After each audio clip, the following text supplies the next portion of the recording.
ভাই ভাই ইন্ডিয়ার মাছের গাছ কি করবা এটা? এটা কি করবো ইন্ডিয়ারে দিয়ে আমার বাস দিব কুমড়া কুমড়া ইন্ডিয়াতে যদি তুমি কুমড়া নিয়েছি খাওয়া যাবে না। না খাওয়া দেবো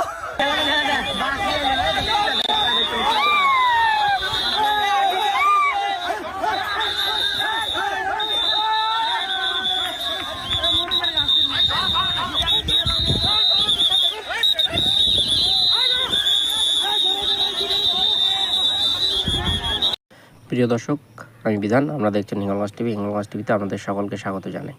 তো দর্শক, এই যে ভিডিওটা আপনারা দেখলেন, বাংলাদেশ এদিকে পণ্য বর্জন করছে, আর এরা সামান্য একটু ফাঁকা পেলে কি করতে পারে সেটা আপনারা নিজে চোখেই দেখলেন।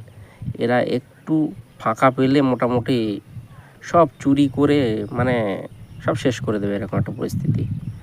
আরও ঘেরা দিচ্ছে, আরও এদের ফাটছে, এবং নিজের দেশের লোকেরা নিজেরাও নিচ্ছে না, তারা ভারতীয় বাংলাদেশীয় বাসিন্দা, তারা তো তাদেরকে নিতে চাইছে না। তাহলে এরা কি করতে চাইছে? আর এখান থেকে কয়েক বছর আগে,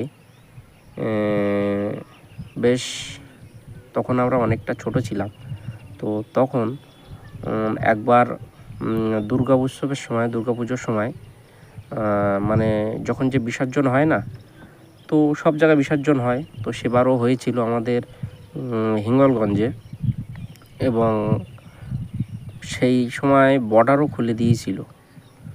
তো সেই সময় যা পরিস্থিতি হয়েছিল সেটা বলার মতো না।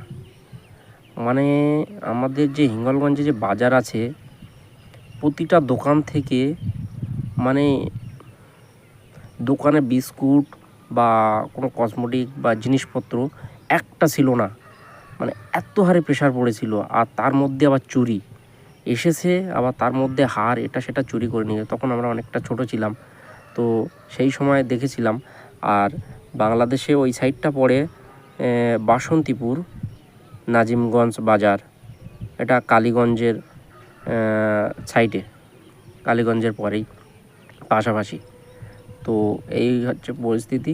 তো এরা যদি একটু খোলা পায়, তবে এরা সব চুরি চামার করে শেষ করে দেবে। আর এরা কি করতে চাইছে, আর এখন এই বর্ডার যেহেতু মানে ঘেরা দেওয়ার একটা প্রসেস চলছে, তো তার জন্য এদের মাথা খারাপ হয়ে যাচ্ছে, কি করবে কি করবে না। তার মধ্যেও তারা আন্দোলন, বিভিন্ন রকমের দেশ বিরোধী কথাবার্তা বিভিন্ন রকমের বলছে।